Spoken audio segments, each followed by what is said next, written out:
केंद्र सरकार ने किफायती और उत्कृष्ट दवाएं उपलब्ध कराने के लिए 384 आवश्यक दवाओं की राष्ट्रीय सूची जारी की।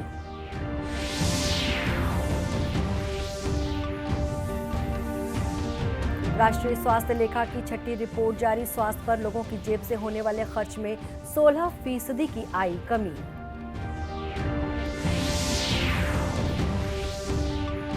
रायगढ़ जिले के चपले गांव में खुलेगा स्वामी आत्मानंद अंग्रेजी स्कूल। मुख्यमंत्री ने भेंट मुलाकात के दौरान की घोषणा।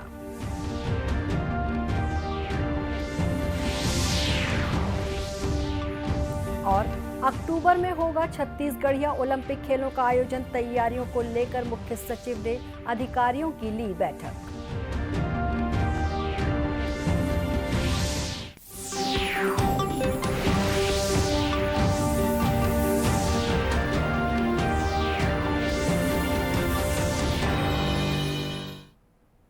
नमस्कार, आप देख रहे हैं दूरदर्शन समाचार। मैं हूं शुभ्रा भट्टाचार्य। अब समाचार विस्तार से। केंद्र सरकार ने 384 दवाओं की राष्ट्रीय आवश्यक औषधि सूची जारी की है। स्वास्थ्य मंत्री डॉक्टर मनसुख मांडविया ने आज नई दिल्ली में ये सूची जारी की। इस मौके पर डॉक्टर मांडविया ने कहा कि ये सूची स्वास्थ्य देखभाल के सभी स्तरों पर किफायती और उत्कृष्ट दवाएं उपलब्ध कराने में महत्वपूर्ण भूमिका निभाती है। उन्होंने कहा कि इन दवाओं से स्वास्थ्य देखभाल की गुणवत्ता में सुधार होगा। कई बार कहा है कि देश की जनता को सस्ती दवाएं मिलनी चाहिए, सभी को दवाई मिलनी चाहिए, जहां चाहिए जब चाहिए तब दवाएं मिलनी चाहिए। एश्योर करने के लिए एसेंशियल मेडिसिन लिस्ट बहुत उपयोगी होगा। ये लिस्ट आज पब्लिश हो रहा है। उसके आधार पर नेशनल फार्मा प्राइसिंग अथॉरिटी उसकी सीलिंग प्राइस तय करेगी और ये भी सीलिंग प्राइस के आधार पर उसमें एक व्यवस्था होती है कि जो एनएलएम लिस्ट में आ गई मेडिसिन उसकी प्राइस कोई कंपनी अपने हिसाब से नहीं बढ़ा सकती है, लेकिन प्रति वर्ष WPI wholesale price index plus minus होता है, तो उसके आधार पर उसकी प्राइस प्लस माइनस होती है, यानी कि कोई मेडिसिन की प्राइस अनरीजनेबल बढ़ नहीं सकती। इस मौके पर स्वास्थ्य राज्य मंत्री डॉक्टर भारती पवार ने कहा कि ये सूची राष्ट्र की मांग के अनुरूप दवा क्षेत्र की सहायता और मार्गदर्शन करेगी। केंद्र सरकार हेल्थ सेक्टर में जो खर्च कर रही है उसके नतीजे अब दिखने लगे हैं। राष्ट्रीय स्वास्थ्य लेखा की छठी रिपोर्ट के अनुसार इलाज के लिए जनता की जेब से होने वाले खर्च में 16% की कमी आई है। केंद्र सरकार प्राइमरी हेल्थ केयर पर खर्च ज्यादा कर रही है ताकि गांव के लोगों को उनके घर के पास ही इलाज की सुविधा मिल सके और उन्हें इलाज के लिए दूर नहीं जाना पड़े। साथ ही स्वास्थ्य पर होने वाले सकल घरेलू उत्पाद में भी बढ़ोतरी दर्ज की गई है। पेश है एक खास रिपोर्ट। बीते 8 वर्षों में केंद्र सरकार स्वास्थ्य सेवाओं पर खूब खर्च कर रही है, जिसका नतीजा अब दिखने लगा है। राष्ट्रीय स्वास्थ्य लेखा की छठी रिपोर्ट में ये बात सामने आई है कि लोगों के आउट ऑफ पॉकेट खर्च का यानी स्वास्थ्य पर लोगों के जेब से होने वाले खर्च में 16% की कमी आई है। केंद्र सरकार जहां एक और प्राथमिक हेल्थ केयर को मजबूत कर रही है, वहीं आयुष्मान भारत योजना के तहत 55 करोड़ लोगों को हर साल 5 लाख का स्वास्थ्य बीमा दे रही है। गांव के लोगों के घर के पास सस्ती और सुलभ चिकित्सा सुविधा मिले, इसके लिए देश भर में 1.5 lakh health and wellness centre भी खोल रही है। जो आउट ऑफ पॉकेट एक्सपेंडिचर होता है, उसका मतलब कि जो मुझे हेल्थ के लिए, मेरे स्वास्थ्य की इलाज के लिए, ट्रीटमेंट के लिए, उसके ऊपर जो खर्च होता है आउट ऑफ पॉकेट एक्सपेंडिचर, वो घटता जा रहा है। बहुत अच्छी बात है। और इसके साथ साथ हम ये देखते हैं कि सरकार का जो खर्चा है हेल्थ सेक्टर पे, हेल्थ की सर्विसेज के लिए, वो बढ़ता जा रहा है। भारत के राष्ट्रीय स्वास्थ्य लेखा अनुमानों के मुताबिक सरकार का स्वास्थ्य पर खर्च होने वाले देश के सकल घरेलू उत्पाद जहां 2013-14 में 1.15% था, वहीं 2017-18 में बढ़कर 1.28% हो गया है।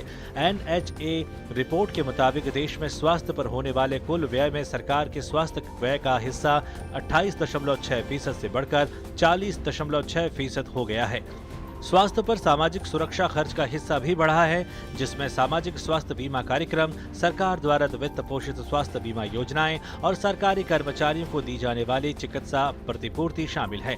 कुल स्वास्थ्य व्यय के रूप में वृद्धि 2013-14 में 6% से बढ़कर 2017-18 में 9% से ज्यादा हो गई है। 2013-14 के बाद से स्वास्थ्य पर प्रति व्यक्ति सरकारी खर्चे में 74% की वृद्धि हुई है। 2013-14 के बाद से सरकार की ओर से वित्त पोषित स्वास्थ्य बीमा पर खर्च में 167% की वृद्धि हुई है। रिपोर्ट से राष्ट्रीय स्वास्थ्य नीति 2017 के तहत निर्धारित सार्वभौमिक स्वास्थ्य लक्ष्यों की दिशा में हुई प्रगति की निगरानी में भी मदद। मुख्यमंत्री भूपेश बघेल आज भेंट मुलाकात कार्यक्रम के दौरान रायगढ़ जिले के चपले गांव पहुंचे। इस दौरान लोगों से बातचीत करते हुए उन्होंने चपले गांव में स्वामी आत्मानंद अंग्रेजी माध्यम स्कूल खोले जाने सहित अनेक घोषणाएं की। इस मौके पर आयोजित कार्यक्रम में मुख्यमंत्री ने काली माता मेले के आयोजन के लिए हर साल 10 लाख रुपए देने की मंजूरी दी। इसके अलावा उन्होंने कोतरा में पुलिस सहायता केंद्र की स्थापना किए जाने सहित कई विकास कार्यों को भी स्वीकृति दी। स्कूल में खोले जाए अगर घोषणा करो और सामुदायिक स्वास्थ्य केंद्र बसिया में सोनोग्राफी और सिटी स्कैन जांच की व्यवस्था की भी घोषणा करो।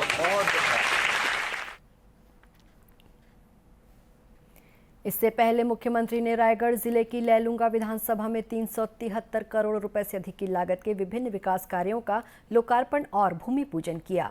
इस दौरान श्री बघेल ने लैलूंगा में समीक्षा बैठक में एसडीएम, तहसीलदार और सीएमओ को अपने कार्यों में सुधार लाने के लिए कहा। मुख्यमंत्री ने कहा कि सभी अधिकारी अपनी कार्यशैली में सुधार लाएं, अन्यथा उनके खिलाफ कार्रवाई की जाएगी।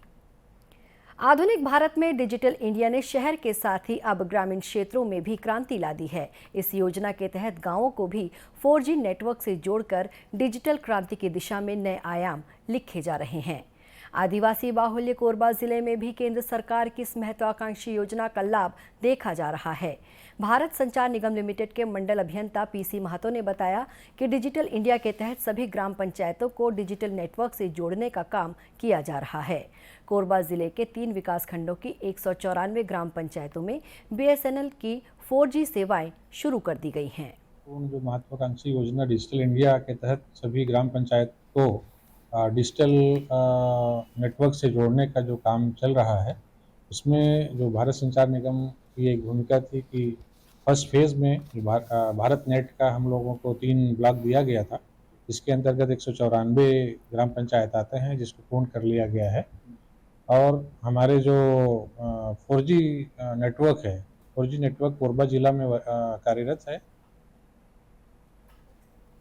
4G डिजिटल नेटवर्क से जुड़ जाने से अब कोरबा जिले के शहरी क्षेत्रों के साथ ही ग्रामीण क्षेत्रों में भी स्कूलों में डिजिटल क्लासरूम और ऑनलाइन शिक्षा के साथ ही स्वास्थ्य और बैंकिंग का कार्य आसानी से किया जा रहा है। नए भारत का निर्माण हो रहा है। विदेशों में तो डिजिटल पहले ही अपनी काफ़ी तेज़ी से आ गया था, लेकिन मोदी जी के आने के बाद 4G आने के बाद में ये काफ़ी अच्छी तीव्रता से अपना काम कर रहे हैं लोग इसमें, और इससे बहुत ज़्यादा सुविधा हुई है। अगर आप अध्ययन के क्षेत्र में देखेंगे तो स्टूडेंट्स लोगों को काफ़ी इससे सहूलियत मिल रही है। जो चीज़ भी चाहिए उनको तुरंत उसकी जानकारी और पढ़ाई हो पा रही है। 4G नेटवर्क का पहले नेटवर्क प्रॉब्लम अब लगभग ख़त्म हो गया है। गांव देहातों में भी आप देखेंगे तो मोबाइल के माध्यम से, लैपटॉप के माध्यम से, कंप्यूटर के माध्यम से लोग डिजिटल वर्क काफ़ी अच्छा तेज़ी से कर रहे हैं। फ़ोन रहते थे और मोबाइल में भी नेटवर्क आता था, तो कहीं कहीं नेटवर्क मिलता था। आज के डेट में आप तुलबुल चले जाओ, चाहे कसरेंगा चले जाओ, चाहे कहीं गांव में चले जाओ, डिजिटल क्रांति के कारण पूरा नेटवर्क रहता है। कोविड काल में बच्चे सारी पढ़ाई इसी नेटवर्क के द्वारा ही किए हैं और आज हर तरह से नेटवर्क सभी जगह, सभी क्षेत्रों में बढ़िया काम आ रहा है। कृषि क्षेत्रों में भी बढ़िया काम आ रहा है। नेटवर्क है तो सब कुछ है। गौरतलब है कि केंद्र सरकार की संचार क्रांति की इस नई सोच ने छत्तीसगढ़ के गांवों की दशा और दिशा दोनों ही बदल दी है।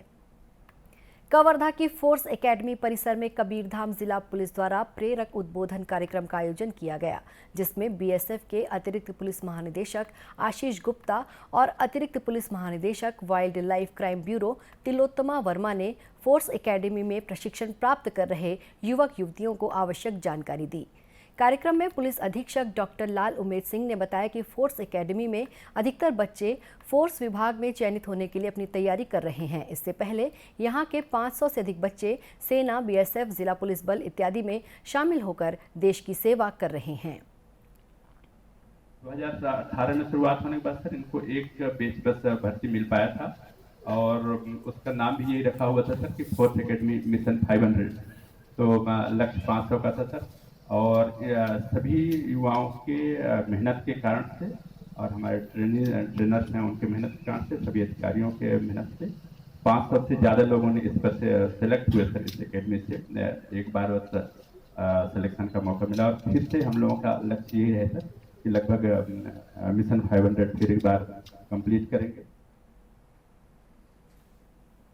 गौरतलब है कि कबीरधाम पुलिस के द्वारा पुलिस और सेना में काम करने के इच्छुक वनांचल के निर्धन छात्र छात्राओं और बेरोजगार युवाओं को प्रशिक्षण देने के लिए फोर्स एकेडमी की शुरुआत की गई है। इसके माध्यम से इन बच्चों को शारीरिक प्रशिक्षण और लिखित परीक्षा की निःशुल्क तैयारी कराने के साथ ही प्रशिक्षण देकर पुलिस और सेना में भर्ती होने के लिए प्रोत्साहित किया जाता है।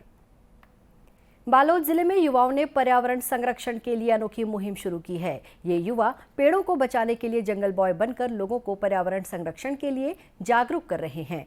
लोगों के बीच जाकर ये युवा न सिर्फ पेड़ों को काटने से मना करते हैं बल्कि उन्हें पौधों का वितरण कर उसे लगाने और उनकी रक्षा के लिए भी प्रेरित करते हैं।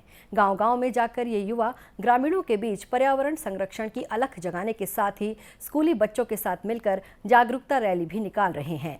रैली में बच्चे बड़े उत्साह के साथ शामिल होते हैं। इतना ही नहीं, उन्होंने वन्य प्राणियों की सुरक्षा के लिए भी अभियान चला रखा है। जंगलों तथा वन्य प्राणियों को बचाने के लिए ये युवा वन्य प्राणियों की वेशभूषा धारण कर लोगों से इनका संरक्षण करने की अपील करते हैं। पर्यावरण संरक्षण के इस अभियान में शामिल युवा वीरेंद्र सिंह और लोक कलाकार नरेश रजक ने कहा कि पर्यावरण का संरक्षण बेहद जरूरी है ताकि आने वाली पीढ़ी को शुद्ध वातावरण मिल सके। ग्रामवासियों के साथ हमने पर्यावरण संरक्षण पे एक अभियान किया। हम जंगल बॉय बनकर उन्हें पौधा भेंट किए, वृक्षारोपण किए और आने वाली पीढ़ियों को अवगत करा रहे हैं कि ये ना रहेंगे पेड़ पौधे तो हम जीवित नहीं रह सकते। आप खेत में फलदार पौधा लगाइए, इससे आपका अर्निंग होगा और समाज भी आगे बढ़ेगा और आपकी घर की आर्थिक स्थिति भी सुधरेगी। आज मैंने स्कूली बच्चों को भी इसमें सम्मिलित किया। ये छोटे छोटे बच्चे हमें देखेंगे तो ये पर्यावरण संरक्षण के लिए आगे इनके अंदर लगाव पैदा होगा। कलाकारों के माध्यम से भी हम जन रैली निकालते हैं, कला जत्था करते हैं पर्यावरण बचाओ करके। और गाँवों में भी, हर गांव में जाकर हमारा ये की सोच रहती है कि पेड़ पौधों को कैसे संरक्षण दिया जाए। जहां हरियाली रहेगी वहां खुशहाली रहेगी। पेड़ पौधे पशुओं के लिए भी फलदायी है, हमारे लिए भी सुखदायी है। इसलिए हम हर गाँव में जाकर यह सूचना देते हैं और माध्यम से जगाते हैं कि आप पेड़ बचाइए, पर्यावरण बचाइए, क्योंकि आने वाले पीढ़ी को जब भी हम कुछ दे सकते हैं तो फल, फूल और वृक्ष ही है, जिसके माध्यम से पर्यावरण शुद्ध रहेगा और प्रकृति संतुलित रहेगी। युवाओं का यह दल जल संरक्षण के महत्व से लोगों को अवगत कराते हुए तालाबों के संरक्षण की भी अपील करता है। युवाओं का ये प्रयास रंग ला रहा है और उनके इस अभियान से आम लोग भी जुड़ते जा रहे हैं। प्रदेश में मौसम ने एक बार फिर करवट ली है। मौसम विभाग ने अगले 24 घंटों के दौरान राज्य में 1-2 स्थानों पर भारी बारिश होने की चेतावनी दी है। इसके अलावा अनेक जिलों में भी बारिश होने का अनुमान व्यक्त किया है। मौसम विभाग से मिली जानकारी के अनुसार अगले 24 घंटों के दौरान दक्षिण छत्तीसगढ़ के साथ उत्तरी क्षेत्र में भारी बारिश हो सकती है। वहीं 6 जिलों में अति भारी बारिश होने के आसार हैं। रायपुर मौसम विभाग के वैज्ञानिक HP चंद्रा ने बताया कि अगले 24 घंटों के दौरान राज्य में अनेक स्थानों पर आकाशीय बिजली गिरने के साथ भारी वर्षा हो सकती है। चूँकि सिस्टम है वो सेंट्रल MP के ऊपर में है, वेस्टर्ली विंड है, वो लगातार प्रदेश में आ रही है। साथ ही मानसून द्रोणिका है अपने सामान्य स्थिति से दक्षिण की ओर होने के कारण से प्रदेश में अगले 24 घंटे में अनेक स्थानों पर हल्की से मध्यम वर्षा होने अथवा गरज चमक के साथ में छींटे पड़ने की संभावना है। प्रदेश में 1-2 स्थानों पर गरज चमक के साथ वज्रपात होने तथा भारी बारिश होने की संभावना है। भारी बारिश का क्षेत्र मुख्यतः उत्तर छत्तीसगढ़ रहने की संभावना है। इस बीच राजनांदगांव जिले में 2 दिनों की लगातार बारिश के बाद आज मौसम साफ हो गया है। वनांचल में भी बारिश थम गई है। इससे जलाशयों में पानी की आवक कम हुई है। इसके बाद प्रशासन ने मोंगरा बैराज, घुमरिया नाला बैराज और सूखा नाला बैराज से छोड़े जा रहे पानी की मात्रा कम कर दी है। आज सुबह से इन बैराजों से 19,880 क्यूसेक पानी शिवनाथ नदी में छोड़ा जा रहा है। छत्तीसगढ़ में स्थानीय और पारंपरिक खेलों को बढ़ावा देने के लिए छत्तीसगढ़िया ओलंपिक खेलों का आयोजन अगले माह अक्टूबर से शुरू होगा। खेलों के आयोजन की तैयारियों के लिए आज यहां मंत्रालय में मुख्य सचिव अमिताभ जैन की अध्यक्षता में अधिकारियों की बैठक हुई। छत्तीसगढ़िया ओलंपिक के सफल आयोजन के लिए मुख्य सचिव ने अधिकारियों को आवश्यक तैयारियां करने के निर्देश दिए। छत्तीसगढ़िया ओलंपिक खेलों की प्रतियोगिताएं 6 स्तरों पर आयोजित होंगी। इसमें राजीव युवा मितान क्लब, जोन स्तर, विकास खंड, जिला, संभाग और राज्य स्तर शामिल हैं। प्रतियोगिताएं नगरीय और ग्रामीण क्षेत्रों के खिलाड़ियों के लिए अलग अलग होंगी। छत्तीसगढ़िया ओलंपिक में गिल्ली डंडा, पिट्ठुल, संखली, लंगड़ी दौड़, कबड्डी, खो खो, रस्साकशी, बाटी बिल्लस, फुगड़ी, गेड़ी दौड़, भावरा जैसे पारंपरिक खेल शामिल किए जाएंगे। 18 वर्ष से लेकर 40 वर्ष से अधिक आयु वर्ग के खिलाड़ी इसमें भाग ले सकते हैं। विजेताओं को अगले साल जनवरी में आयोजित होने वाले युवा महोत्सव में पुरस्कृत किया जाएगा। इसी के साथ ये समाचार बुलेटिन यहीं समाप्त हुआ। नमस्कार।